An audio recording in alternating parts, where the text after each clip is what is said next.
પ્રતિબંધિત ઓક્સિટોસિન ઇન્જેક્શનના વેપલાનો રાજકોટમાંથી પર્દાફાશ. ધોરાજીના ફયાઝ વાલોરિયા પાસેથી 1600થી વધુ ઇન્જેક્શન જપ્ત. પશુપાલકો વધુ દૂધની ઘેલછા માટે કરે છે ઉપયોગ. ટેકાના ભાવે મગફળીની ધીમી ખરીદી પર કોંગ્રેસના નેતા મનહર પટેલના પ્રહાર. કહ્યું, સરકારનો ઇરાદો વેપારીઓના હિતમાં. 4 મહિને ખેડૂતોને મળશે રૂપિયા.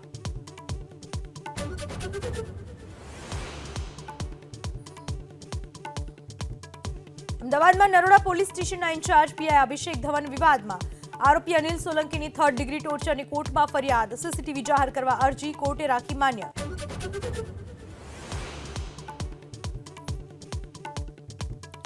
વધુ એક વખત ઘીમાં ભેળસેળનો પર્દાફાશ થયો. બનાસકાંઠામાંથી ચડોતરમાં જલારામ એન્ટરપ્રાઇઝમાંથી ઘીનો જથ્થો સીઝ. ડીસામાંથી પણ 5955 કિલો શંકાસ્પદ તેલનો જથ્થો જપ્ત. રાજકોટમાં ફૂડ વિભાગનું અલગ અલગ વિસ્તારમાં ચેકિંગ. પોમસ પિઝા, રજની ઢોસામાંથી અખાદ્ય જથ્થો મળી આવ્યો. 7 વેપારીને લાયસન્સ બાબતે સૂચના.